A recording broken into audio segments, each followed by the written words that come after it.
Good day everyone, this is your teacher Ma'am Adoko, and for our lesson video tutorial today, I will continue to discuss the topic operations with decimals. So this time I will be discussing subtraction of decimals.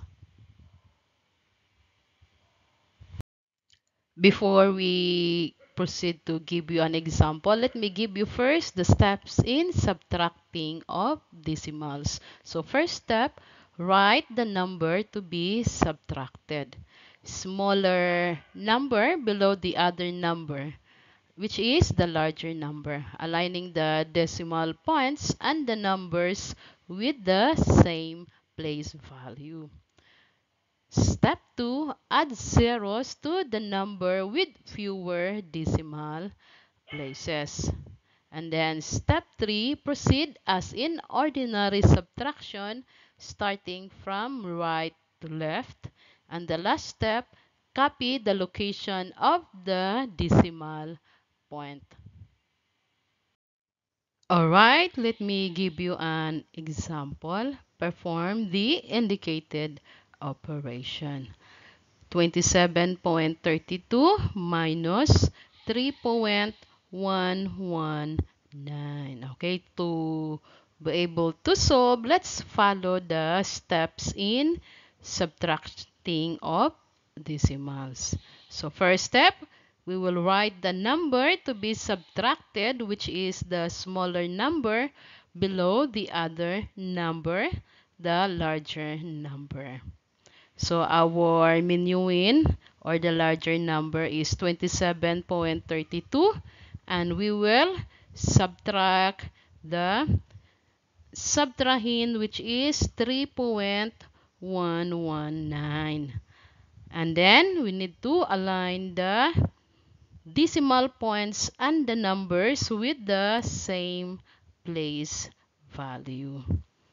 And then we add zeros to the number with fewer decimal places. So we can see here that the minuin had only 2 decimal places compared to the subtrahend, which has 3 decimal places. So we will add 0 to the minuin. And then don't forget to place the subtraction sign or the minus sign and the equal sign. And then proceed as in ordinary subtraction, starting from right to left. So we will start from the first column going to the right.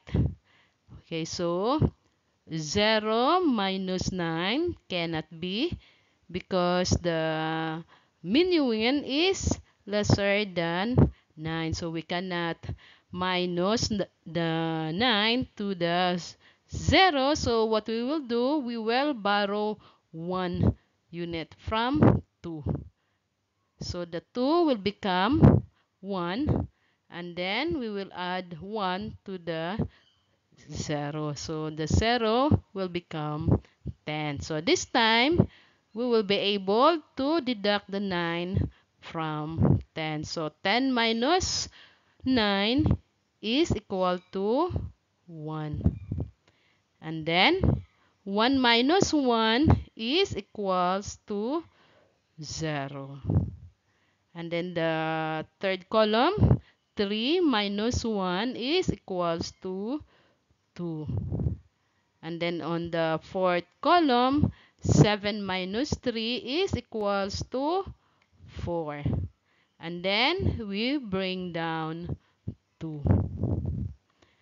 And then copy the location of the decimal point. So our answer is 24.201. Let me give you another example. 477.833 minus 87.94. So we will write the number to be subtracted, which is the smaller number, our subtrahend below the other number, which is the larger number, which is our minuin. So our minuin, or the larger number, is 477.833. And then minus our subtrahin, or the smaller number, which is 87.94. And then aligning the decimal points and the numbers with the same place value. And when we check, our subtrahin has fewer decimal places compared to our minuin. So we will add 0 to our subtrahin. And then don't forget to place the equal sign. And then proceed as in ordinary subtraction, starting from right to left. So we will start from the first column going to the left. 3 minus 0 is equals to 3. And then on the second column, 3 minus 4, which it cannot be, so we will borrow 1 unit from 8. So the 3 will become 13. So 13 minus 4 is equals to 9.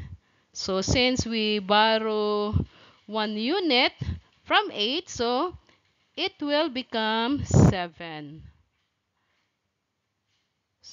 And then 7 minus 9 cannot be also, so we will borrow 1 unit from 7. So the 7 becomes 17. So this time we will be able to subtract 9 from 17. So 17 minus 9 is equals to 8. And since we borrow 1 unit from 7, so the 7 becomes 6. And then 6 minus 7 cannot be also, so we will borrow another 1 from 7. So 16 minus 7 is equals to 9. And then the 7 becomes 6. And then 6 minus 8 cannot be, so we will borrow 1 from 3. So the 6 becomes 16. 16 minus 8 is equals to 8. And then the last digit, which is 4, becomes 3. And then we bring down 3. So our answer is 389, and we forgot to put the decimal place. So copy the location of the decimal point. Okay, so our answer finally is 389.893. Thank you for watching this short tutorial video. Don't forget to subscribe our YouTube channel, Bright Minds Classroom, and you can watch our other video of operation of decimals, addition of decimals. Have a nice day and bye-bye.